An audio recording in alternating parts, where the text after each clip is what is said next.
A'udzubillahi minasyaitonirrajim. Bismillahirrahmanirrahim. Alhamdulillahi rabbil alamin, wassalatu wassalamu ala asyrafil anbiya'i wal mursalin wa ala alihi wa sahbihi ajma'in. Rabbi shrah li sadri wa yassir li amri wahlul 'uqdatam min lisani yafqahu qawli. Subhanaka la ilma lana illa ma 'allamtana innaka antal alimul hakim. Wa la haula wa la quwwata illa billahil aliyyil azim. Alhamdulillah, bersyukur pada Allah Subhanahu wa taala. Pagi ini kita sekali lagi dapat bersama-sama dalam sesi tafsir. Pada hari ini insya-Allah kita akan bersama-sama dalam muka surat 353 daripada Mushaf Al-Madinah Al-Munawwarah. Jadi insya-Allah ayatnya pada hari ini adalah ayat daripada surah An-Nur ayat 28 sehingga ayat 31. Jadi hari ini sedikit saja, iaitu ada hanya beberapa ayat sahaja, iaitu 4 ayat saja. Perbincangan pada muka surat ini sebenarnya Allah Subhanahu wa taala membicarakan tentang dua perkara besar, iaitu masalah masuk ke dalam rumah dan juga masalah menjaga pandangan ataupun menjaga aurat. Jadi dalam muka surat ini dia bersambung sedikit dengan apa yang telah diceritakan di dalam muka surat sebelumnya. Muka surat sebelumnya iaitu muka surat 352 pada ayat yang terakhir, iaitu ayat 27, disebutkan tentang masalah adab-adab tentang masuk ke dalam rumah, iaitu Allah Subhanahu wa taala menyebutkan, ya ayyuhallazina amanu la tadkhulu buyutan ghaira buyutikum hatta tasta'nisu wa tusallimu ala ahliha.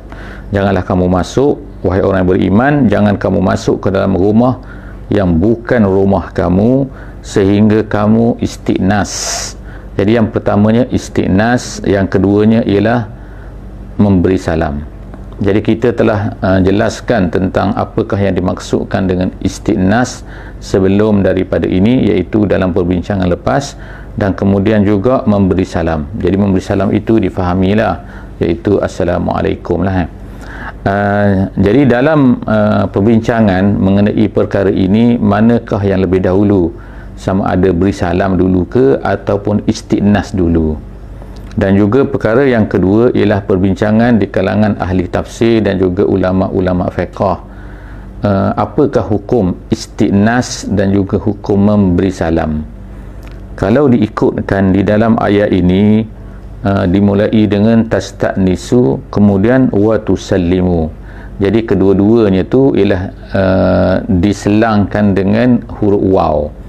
Jadi bila diselangkan dengan huruf waw, mengikut pendapat ulama ialah ianya tidaklah bermakna tertib. Bermakna tertib artinya apakah perlu istiqnas dulu ataupun perlu memberi salam dulu. Jadi kalau kita pergi ke rumah orang, adakah kita ni nak beri salam dulu ke nak istiqnas dulu?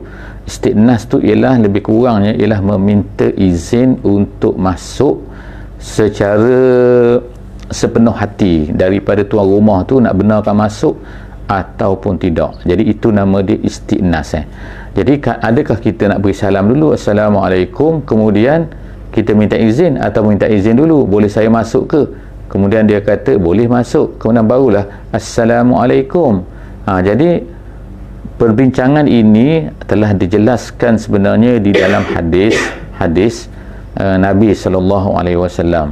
Jadi ulama telah membuat kesimpulan, iaitu jika sekiranya orang tiada di rumah, maka kita bukan orang tiada di rumah, kita tak nampak orang tu, maka kita hendaklah memberi salam dulu.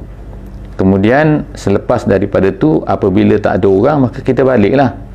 Tapi kalau kita nampak orang dulu, kita jumpa orang dulu, maka kita minta izin dia dulu, kemudian barulah beri salam. Itu adalah gabungan yang indah lah yang dibuat oleh ulama-ulama yang menghimpunkan di antara perbincangan Al-Quran dan juga apa yang disebutkan di dalam hadis Nabi SAW. Perkara kedua ialah masalah hukum. Apakah hukum istiqnas? Saya sekarang sedang membicarakan tentang ayat 27 iaitu muka surat 352, iaitu muka surat sebelum daripada apa yang kita nak bincangkan pada hari ini lah kan. Kalau ikutnya, perkara kedua ialah masalah apa hukum isti'nas dan apa hukum memberi salam. Jadi asal memberi salam adalah sunat. Jadi adakah memberi salam ni berubah kalau mengikut ayat ni, sehingga kerana ayat ni menyebutkan sehingga hatta, tak boleh masuk selain kalau bukan rumah kamu, kalau rumah kita sendiri lain kalau bukan rumah kamu, sehingga kamu isti'nas dan juga memberi salam. Jadi kesimpulannya yang disebutkan oleh ulama-ulama tafsir seperti Imam Al-Qurtubi, dia menyebutkan bahawa isti'nas itu adalah wajib, tetapi memberi salam adalah sunat. Itu ada perbezaan lah di antara isti'nas dan juga memberi salam. Jadi artinya kalau seorang tu tak memberi salam, hukumnya ialah makruh. Tetapi kalau tidak mendapat isti'nas daripada tuan rumah, maka hukumnya adalah haram, masuk juga. Jadi artinya kalau tak dapat izin, so baliklah. Okey. Kemudian ada lagi adab yang kita baca sekejap lagi lah, insya-Allah. Ayat 28, a'udzubillahi minasyaitonirrajim, fa illam tajidu fiha ahadan fala tadkhuluha hatta yu'zana lakum. Jadi kalau tak ada orang dalam rumah tu, tak ada seorang pun dalam rumah tu, maka tak boleh kita masuk ke dalam rumah tu lah sehingga kita dapat izin. Dapat izin ni melalui telefon ke, kalau dia beri diberi kunci ke dan sebagainya, itu maknanya memberi izin tu kan. Ataupun diberitahu kepada kita bahawa dia kata bolehlah masuk melalui telefon, jadi kita masuklah, itu maknanya kita dapat izin walaupun tak ada orang dalam rumah tu. Tapi kalau tak ada orang, maka walaupun pintu tidak berkunci ke, pintu terbuka ke, maka tak boleh masuk. Wa in qila lakum murji'u farji'u. Jadi dalam ayat ini dia kata kalau kamu disuruh balik, maka hendaklah kamu balik. Jadi erti balik sini, maknanya disuruh balik sini, kita sebagai tuan rumah, sebagai orang yang berada di rumah, maka boleh mengatakan kepada orang yang datang tu, minta maaf lah, tak boleh masuk hari ni. Tak kira lah dia datang jauh ke, dia datang dekat ke, itu masalah kita. Itu adalah hak kepada tuan rumah untuk mengatakan bahawa saya tak boleh benarkan masuk hari ni, sebab masalah terpulang pada dia lah kan, dia tak macam-macam mana pun kan, masalah dia. Wa azka lakum, Allah Ta'ala kata itu adalah lebih baik untuk kamu. Wallahu bima ta'maluna alim. Allah Ta'ala mengetahui, sangat mengetahui dengan apa yang kamu lakukan. Kemudian ayat yang ke-29, laisa alaikum junahun an tadkhulu buyutan ghaira maskunatin fiha mata'un lakum wallahu ya'lamu ma tubduna wa ma taktumun. Ayat ni, ayat 29 ni artinya ialah kalau masalah lain pula, iaitu masalah bukan rumah kita, tetapi rumah itu ialah rumah yang dia kata ghaira maskunah. Ghaira maskunah ni artinya ialah rumah yang tidak didiami. Apa maksud dia? Di tanah Arab dulu, di padang-padang pasir ataupun sebagainya, dia akan ada rumah-rumah yang didirikan di tempat-tempat perjalanan manusia. Jadi maknanya tempat laluan manusia ni kan, pergi ke sana, pergi ke sini, pergi ke Mekah, pergi ke Madinah, pergi ke Yaman dan sebagainya. Di tengah-tengah perjalanan tu biasanya kadang-kadang ada rumah-rumah yang dibina. Rumah itu ialah tidak ada penghuninya, tapi rumah itu disediakan seolah-olahnya menjadi tempat wakaf lah, tempat orang yang nak pergi laluan dan sebagainya, nak berehat, nak berhenti, nak tidur dan sebagainya. Jadi rumah itu nama dia buyutan ghaira maskunah. Jadi kalau ikutnya di sini ialah boleh tak boleh masuk rumah tu. Rumah tu kalau kita katakan ni macam R&R lah kan. Kalau di highway tempat-tempat kita ni kan, jadi ada R&R situ, kemudian ada tempat-tempat rehat kan dan sebagainya, mungkin dibuat. Jadi boleh tak kalau rumah tu tertutup dan sebagainya, kalau tak ada orang, boleh tak kita masuk situ?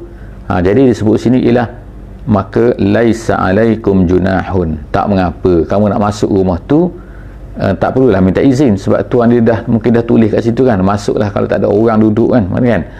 Jika sekiranya fiha mata'un lakum. Jadi ulama-ulama menjelaskan fiha mata'un lakum ni ada, kalau ikutnya ialah ada benda-benda, perkara-perkara, ada barang-barang kamu, tapi bukan maksudnya barang-barang, tapi maksudnya ialah manfaat-manfaat ataupun keperluan, ataupun maknanya kamu mendapat faedah. Masuk dalam tu, seperti kamu nak berlindung daripada panas ke, nak berlindung daripada sejuk ke dan sebagainya, nak berlindung daripada binatang ke, itu maksud mata'ul lakum, ya. Ada pada kamu mata'ul lakum, wallahu ya'lamu ma tubduna wa ma taktumun. Jadi Allah ulang lagi, Allah ni, dia ni adalah tahu apa yang kamu zahirkan dan apa yang kamu sembunyikan, yang kamu tak tunjuk pada orang. Kemudian kita masuk kepada ayat 30 dan juga 31, dia membicarakan satu isu lain, iaitu isu adab juga. Masalahnya ialah masalah adab. Adab apa? Iaitu yang kita namakan sebagai adab pandang memandang, adab menjaga aurat dan sebagainya. Jadi dalam ayat ini, ayat 30 ini, Allah Subhanahu Wa Taala menyebutkan tentang apa ni, bagi pihak orang lelaki, kul lil mu'minin. Jadi wahai Nabi, katakan kepada orang mukmin lelaki kat sini, Kemudian dalam ayat 31 dia kata wa kul lil mu'minat, dan katakanlah kepada perempuan, kepada orang mukminat yang perempuan. Jadi kalau ikut hukum asalnya adalah bila disebutkan kepada lelaki, automatik dia akan masuklah orang perempuan di dalam tu. Tapi kalau sebut orang perempuan, dia tak semestinya masuk lelaki, gitu. Jadi tetapi dalam ayat ni Allah Subhanahu Wa Taala dia sebutkan lelaki dan juga sebutkan perempuan.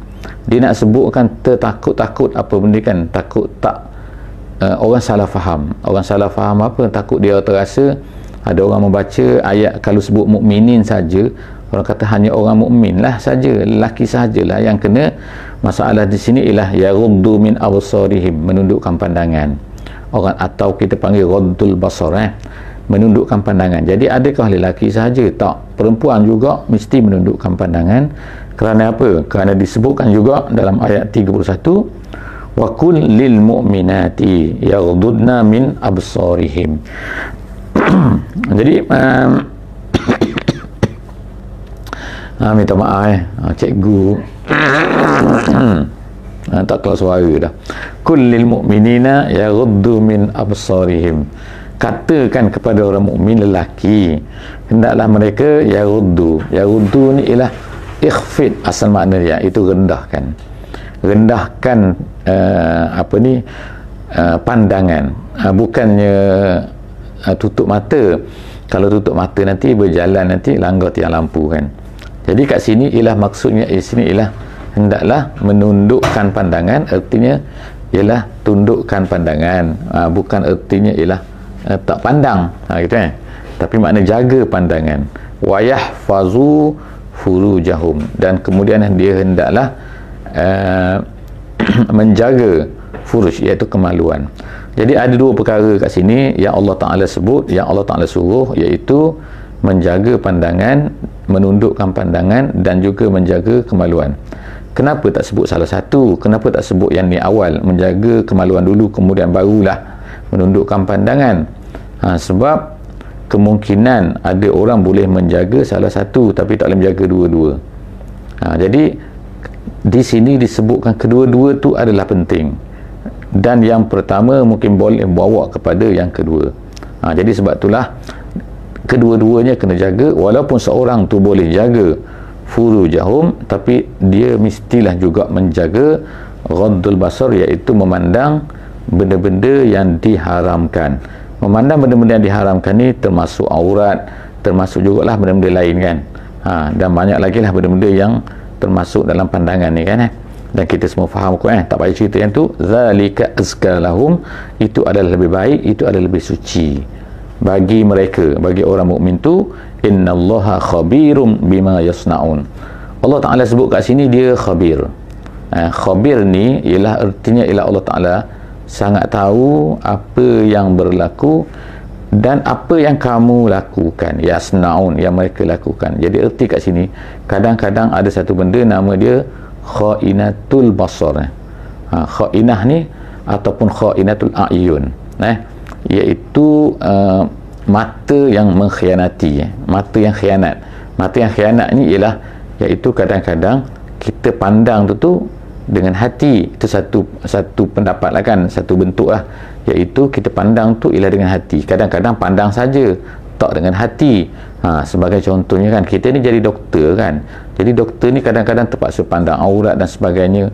Jadi memandang aurat kadang-kadang pesakit, kadang-kadang bukan pandang dengan hati, tapi pandang dengan mata saja pandang, tapi hati tak ada perasaan. Sebab apa? Sebab ada perasaan kesian ke, ada perasaan sedang nak berubat ke, ada perasaan macam-macam. Tapi kadang-kadang kita memandang dengan hati. Jadi bila memandang dengan hati tu, itulah yang beratnya kan, yang lebih teruknya, iaitu memandang dengan mata dan kemudian turun ke hati. Jadi sebab itulah Allah Subhanahu Wa Taala, hikmahnya di sini Allah menyebutkan innallaha khabirun bima yasnaun. Allah Taala sangat tahu apa yang kamu lakukan. Kemudian ayat 31, kita masuk ayat 31 sekarang ni, wa kullil mu'minat, dan katakanlah kepada orang mukminat. Jadi dalam isu ni Allah Ta'ala menyebutkan dua, lelaki dan juga perempuan. Perempuan pun kena yaghdudna min absarihinna, mestilah juga menjaga pandangan mereka. Artinya lelaki kalau tidak perlu tak boleh pandang perempuan, dan begitulah juga perempuan kalau tak perlu tak boleh pandang lelaki. So masing-masing maknanya kena menjaga pandangan. Wa yahfazna furujahunna, dan hendaklah menjaga kemaluan mereka. Wala yubdina, dan ini khusus kepada perempuan, iaitu Allah sebut apa? Wala yubdina, dan janganlah mereka, iaitu perempuan itu, yubdina, yuzhirna, menunjukkan zinatahunna, perhiasan mereka, illa ma zahara minha, melainkan apa yang zahir daripadanya. Jadi isu ini dalam fiqhnya banyak perbincangan dia. Apakah maksud zinah, apakah maksud ma zahara minha, apa yang zahir tu. Jadi perempuan memanglah disukakan kepada zinah. Zinah artinya ialah perhiasan. Kalau orang lelaki ni jarang-jarang sikit dia suka perhiasan. Jadi perempuan tu, itu memang kejadian Allah Ta'ala ciptakan, sukakan perhiasan. Dan kemudian dia suka perhiasan, tak apa lagi, tapi kadang-kadang dia suka menzahirkan perhiasan, tunjuk pada orang kan. Kan kita tengok cerita-cerita lama lah kan, cerita-cerita baru ke cerita moden, itu dia suka. Sebab itulah perhiasan beg lawa ke, gelang emas ke, loket emas ke, apa, jadi dah beli mahal-mahal, dia nak tunjuklah pada orang kan. Takkanlah tak nak tunjuk. Jadi sebab tu itulah nama dia zinah. Zinah ni ialah satu benda yang mana dia tak ada function. Function dia ialah tunjuk je. Jadi kalau ada function, dia tak panggil zinah pula kan.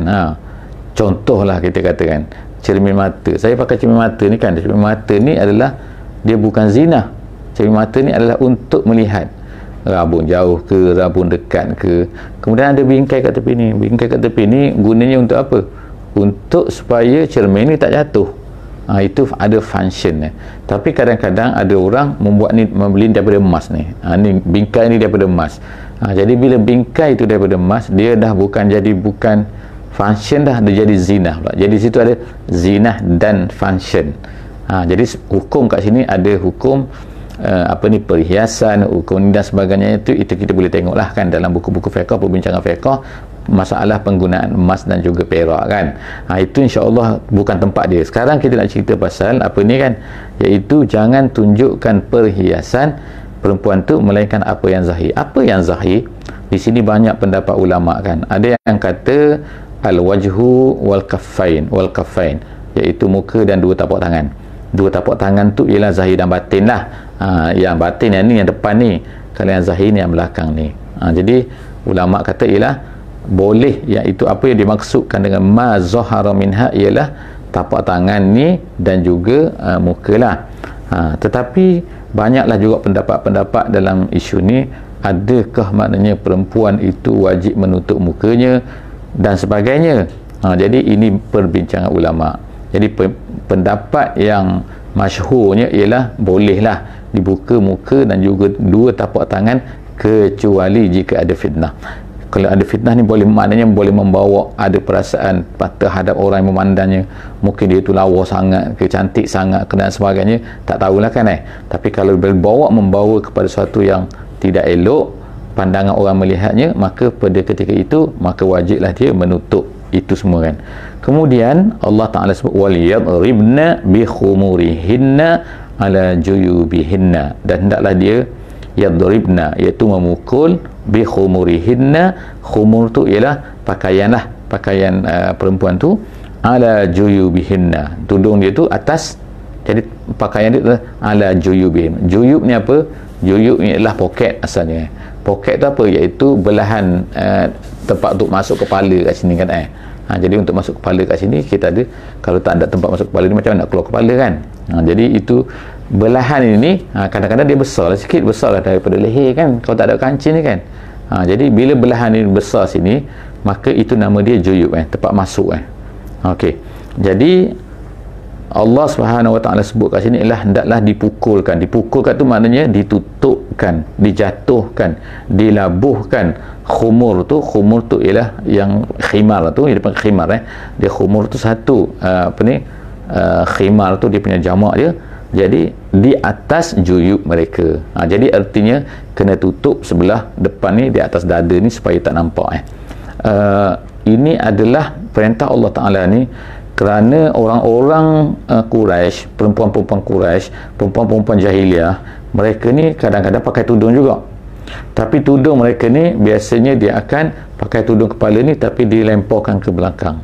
Dilemparkan ke belakang menyebabkan dia akan nampak lah leher ni nampak, kemudian bahagian depan ni nampak, supaya nampak lah gelang-gelang dia, apa benda, loket-loket dia semua atas ni semua dia nampak kan kat depan. Jadi sebab itulah nama dia Allah Ta'ala memerintahkan kat sini wal yadribna bi khumurihinna ala juyubihinna.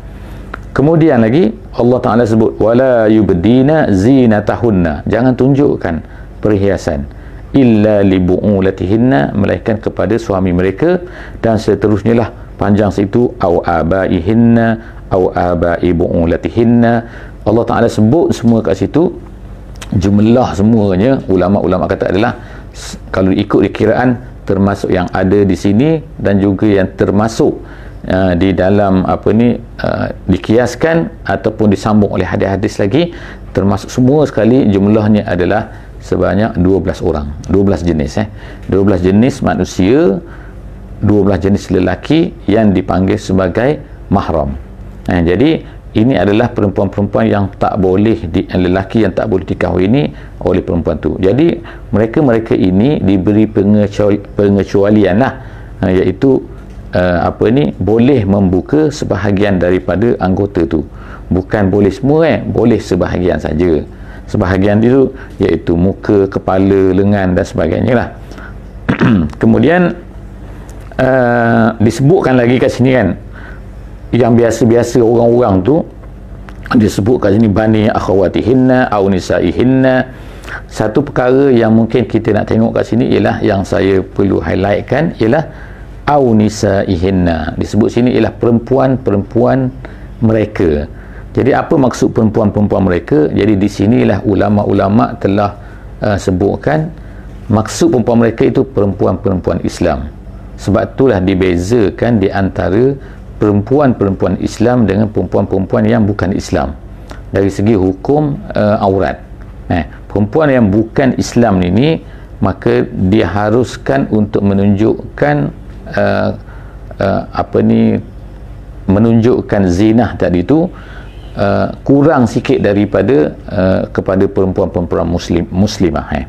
Maknanya ada beza di antara muslimah dengan bukan muslimah dari segi hukumnya. Jadi kita mungkin orang yang duduk mungkin sekali dengan perempuan yang bukan Islam ke, serumah ke, seasrama ke dan sebagainya, maka hukum dia agak berbeza. Kenapa? Kerana ada disebut kat sini au nisaihinna, atau perempuan-perempuan mereka. Perempuan mereka iaitu perempuan Islam, ataupun au ma malakat aymanuhunna, hamba-hamba. Perbincangan tentang hamba-hamba ni, kenapa hamba-hamba ni boleh duduk di serumah dan juga boleh dan macam-macam lagi tu akan kita bincangkanlah di tempatnya insya-Allah. awit tabi'ina ghairi ulil irbati minar rijali. Ini perkara yang lain sikit, iaitu orang lain. Orang lain ni apa? Iaitu yang dipanggil sebagai at-tabi'ina ghairi ulil irbah. Siapa at-tabi'ina ghairi ulil irbah ni? Iaitu kalau ikut makna asalnya ialah orang yang mengikuti ghairi ulil irbah, yang tidak mempunyai perasaan minar rijal terhadap lelaki. Maknanya dia ni dah tua. At-tabi'ina ghairi ulil irbah ni maksudnya ialah kalau ikutnya dulu ada orang-orang yang mengikuti orang. Mengikuti orang ni maknanya kalau kita orang perempuan tu berjalan apa benda kan, dia ikut sebab apa? Sebab nak minta makanan dan sebagainya. Gitu kan, kalau ada makanan lebih ke apa kan. Jadi orang-orang ni kita nak panggil gelandangan yang tua lah kan kalau sekarang kan gitu kan tak. Tapi dia ni lelaki-lelaki yang dah tua dah, yang tak ada perasaan dah terhadap perempuan. Jadi orang-orang macam ni tidak apa untuk dibuka sedikit daripada zinatahunna tu untuk mereka, kalau terbuka untuk mereka. Jadi dalam isu ni juga ialah banyaklah masalah-masalah fiqh sebenarnya. Dan yang terakhir tu ialah masalah at-tiflil ladzi lam yazharu ala auratin nisa, iaitu kanak-kanak yang bukan belum sampai umur, tapi kanak-kanak yang belum ada perasaan terhadap perempuan. Maknanya kanak-kanak kecil lagi, dia tak ada perasaan, dia tak ada nafsu, tak ada apa pun kan. Jadi kanak-kanak ni tidak mengapa untuk dibuka apa yang sebahagian daripada zina tadi tu kepada mereka. Kemudian yang terakhirnya ialah wala yadribna bi arjulihinna liyu'lama ma yukhfina min zinatihinna, iaitu perempuan itu dilarang oleh Allah Ta'ala untuk memukul kaki-kaki mereka untuk diketahui apa yang tersembunyi daripada perhiasan mereka.